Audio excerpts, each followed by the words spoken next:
ఆంధ్రుల వాణిని దేశమంతా వినిపించాల్సినోళ్లు, తెలుగువారి తెగువ చూపి హక్కులు సాధించాల్సినోళ్లు. రాష్ట్ర ప్రజల ప్రయోజనాల్ని పణంగా పెట్టి సొంత మేలుకే పరుగులు పెట్టారు. అవినీతి సామ్రాజ్యాన్ని నిర్మించుకునేందుకే పరిమితమయ్యారు. భుజాన బృహత్తర బాధ్యతలున్న విభజన హామీల్లో ఒక్కటి సాధించలేదు. అంతిమంగా ఆంధ్రాను వెనక్కి నెట్టేశారు. ప్రజా సంక్షేమాన్ని, అభివృద్ధిని గాలికొదిలేయడం, అవినీతి సొమ్ముతో గల్లా పెట్టల్ని నింపుకోవడం, ఇదే వైకాపా బ్రాండు మార్కు. ఢిల్లీ స్థాయి చట్టసభల్లో ప్రాతినిధ్యం వహిస్తున్న ఈ నలుగురు ప్రజా ప్రతినిధులది సైతం ఇదే మార్కు పనితీరు. వారిలో రాయలసీమకు చెందిన ఇద్దరు అధికార పార్టీ అధినేతకు రెండు కళ్లల్లా వ్యవహరిస్తూ ఉంటారు. మరో యువ నాయకుడికి రాష్ట్ర వ్యాప్తంగా ఇసుక, మద్యం సిండికేట్ బాధ్యతలు చూస్తూ ఉంటారు. ఉత్తరాంధ్ర తీరానికి చెందిన ఒక రియల్టర్ ప్రభుత్వ ప్రజా ఆస్తుల కబ్జాదారుడిగా అవతారమెత్తారు. మరొకరు రాజధాని అమరావతికి విలన్ గా మారారు. ఈ ప్రజా ప్రతినిధిని రాష్ట్రానికి ముఖ్య నేత, తమ్ముడు అని పిలుస్తూ ఉంటారు. పార్టీలో కీలక నేత, దగ్గరి బంధువైన ఓ నాయకుడి హత్య కేసులో ప్రధాన నిందితుడు. ఆ జిల్లాలో ఈయన చెప్పిందే చెల్లుబాటవుతుందని చెబుతూ ఉంటారు. ఓ సంస్థలో అవసరం లేకపోయినా కొన్ని పనులు సృష్టించి మరీ వాటిని అనుచరులకు కట్టబెట్టారు. అందులోనూ కమిషన్లు నొక్కేశారు. ఈ జిల్లాలో స్టీల్ ప్లాంటు ఏర్పాటు చేయాల్సి ఉన్నా చట్టసభ సభ్యుడిగా అసలా విషయాన్ని హస్తినలో ప్రస్తావించనే లేదు. రాష్ట్ర ముఖ్య నాయకుడు ఈ స్టీల్ ఫ్యాక్టరీకి 2 సార్లు శంకుస్థాపన చేసినా పనుల్లో అడుగు కూడా ముందుకు పడలేదు. భూముల ఆక్రమణలు తప్ప సాగు, తాగునీటి సమస్య పరిష్కారానికి ఎటువంటి చర్యలు తీసుకోలేదు. ఈ జిల్లా కేంద్రంలో కోట్ల విలువైన స్థలాన్ని ఒక సంస్థకు కట్టబెట్టడంలో ఈయన పాత్ర ఉందనేది చర్చనీయాంశమవుతోంది. మొత్తంగా ఈ నేత పనితీరులో వినాశనమే తప్ప అభివృద్ధి కనిపించని పరిస్థితి. పార్టీ అధినేతకు అత్యంత సన్నిహితుడైన ఈ ప్రజాప్రతినిధి అక్రమాల్లో మిథునమే. హస్తిన సభలో కీలక స్థానంలో ఉన్నా రాష్ట్రానికి సాధించిందే ఏమీ లేదు. రాయలసీమలోనే కాదు, కోస్తా జిల్లాల్లోనూ చక్రం తిప్పుతూ బోలెడు అక్రమాలు చేశారు. ఈయన కుటుంబ సభ్యుల పేరుతో ఉన్న ఒక గుత్తేదారు కంపెనీకి దాదాపు 6,000 కోట్ల విలువైన కాంట్రాక్టులను సర్కార్ అప్పచెప్పింది.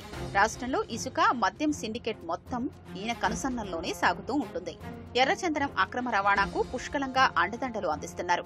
పేరు మోసిన స్మగ్లర్ కొల్లం గంగిరెడ్డి ఇంటికి తరచూ వెళుతుండడం ఆరోపణలకు బలం చేకూరుస్తుంది. పీలేరు పరిసరాల్లో 400 కోట్ల ప్రభుత్వ భూముల్ని అనుచరులకు పందేరం చేశారు. లోకాయుక్త విచారణలోనూ ఆక్రమణలు నిజమేనని తేలింది. ఈ అంశంలో అధికారులపై చర్యలు తీసుకున్నా భూములు మాత్రం ప్రభుత్వం స్వాధీనం చేసుకోలేదు. పీలేరు సమీపంలో మరో 100 కోట్ల విలువైన ఏపీఐఐసి భూముల్ని ఇళ్ల పట్టాల పేరుతో ఆయన అనుచరులకే పంచేశారు. ఈయనకు చెందిన ఒక డైరీ, మామిడి గుజ్జు పరిశ్రమ రైతులకు సరైన ధర ఇవ్వడం లేదు. ఇతర డైరీల్ని ఆ ప్రాంతానికి రానివ్వడం లేదు. ఈయన నియోజకవర్గ పరిధిలోని ఎమ్మెల్యేలు సైతం ఆయన కనుసన్నల్లోనే మెలగాల్సి ఉంటుంది. విశాఖ తీరాన ఉండే ఈ ప్రజా ప్రతినిధి రియల్ దందా చేస్తారనేది కాదనలేని సత్యం. ఈయనకు వివాదాస్పదములు కనిపిస్తే సంబరమే. డెవలప్మెంట్ పేరుతో స్థలాలు తీసుకుని వైరి వర్గాన్ని బెదిరించడంలో తిట్ట. ప్రభుత్వ నిధులతోనే సొంత ఆస్తులకు, భవనాలకు దర్జాగా రోడ్లు వేయించుకుంటారు. నిషేధిత జాబితాలో ఉన్న భూమిని ఆక్రమించడంతో ఆయనపై పోలీసులు రౌడీ షీట్ తెరిచారు. అధికార పార్టీకి కోట్లలో నిధులు అందించి చక్రం తిప్పుతున్నారు. నగరంలో 2,000 అపార్ట్మెంట్లు నిర్మించే ప్రాజెక్టులో స్థల యజమానులకు ఇచ్చింది 0.96% వాటా మాత్రమేనంటే ఈ నేత దందా ఏ స్థాయిలో ఉందో అర్థం చేసుకోవచ్చు. ఎండాడలో వృద్ధులకు అన్ని రకాల వసతులతో కాలనీ ఏర్పాటు చేసేందుకు ఓ సంస్థకు 45 లక్షల చొప్పున 12.44 ఎకరాల్ని గతంలో ప్రభుత్వం కేటాయించింది. ఆ భూమి విలువ ఇప్పుడు 300 కోట్లకు పైమాటే. ఆ తర్వాత ప్రాజెక్టులు చేతులు మారగా ఈ నేత అందులో భాగస్వామయ్యారు. ఆఖరికి వృద్ధుల కాటేజీలు కొండెక్కాయి. స్థిరాస్తి వ్యాపారం చేసుకుంటూ ఏకంగా 30 మందికి 1000 గజాల చొప్పున అమ్మేశారు. విశాఖ నగరపాలక కమిషనర్ బంగ్లాకు కూతవేటు దూరంలోనే ఈ రియల్టర్ అక్రమ నిర్మాణాలు చేపడుతున్నా ప్రశ్నించేవారే కరువయ్యారు. నగరంలో ఆయన సంస్థ చేపట్టిన నిర్మాణానికి రోడ్డు పోటుందని ఏకంగా అక్కడున్న కూడలినే మూసేయించిన ఘనుడియన. అక్రమంగా టీడీఆర్ బాండ్లను హస్తగతం చేసుకోవడంలోనూ చక్రం తిప్పారాయన.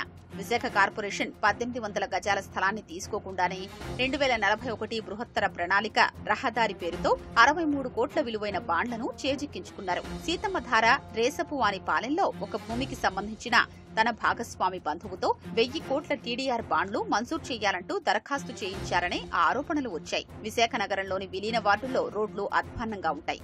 కానీ ఈ నేత వెంచర్ల చుట్టూ రోడ్లు తళతళ్లాడుతూ ఉంటాయి. ఆయన స్థలాలు ఉన్న చోటే మాస్టర్ ప్లాన్ రోడ్లు కొత్తగా వస్తుంటాయి. బీచ్ రోడ్డులో మధురవాడలో ఓ 4 ప్రాజెక్టుల వద్ద విఎంఆర్డీఏ నిధులతో రహదారి విస్తరణ చేశారు.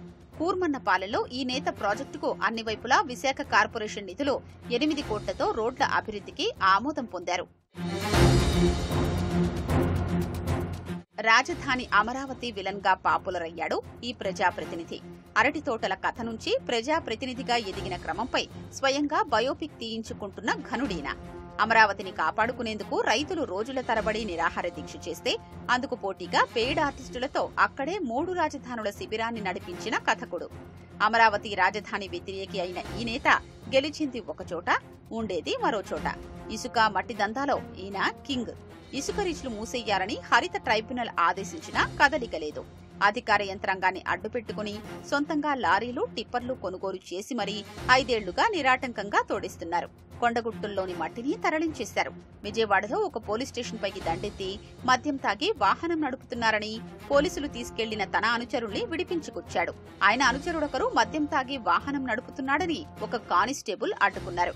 దానికి ప్రతిగా పోలీసు అధికారులే ఈ నేతకు క్షమాపణ చెప్పాల్సొచ్చింది. ఈయనకు నో రూల్స్. నంది అంటే నంది, ఇంకా ఏమైనా అంటే అదే. ఈ నేత నివాసం వద్ద బయటి వారెవరైనా అనుమానంగా తిరిగితే ఆపి దౌర్జన్యాలకు పాల్పడుతుంటారు. నియోజకవర్గ ప్రజలకు ఏనాడూ అందుబాటులో లేరు. విజయవాడకు చెందిన ఒక మాజీ మంత్రి తనయుడితో కలిసి సెటిల్మెంట్లు చేస్తూ ఉంటారు.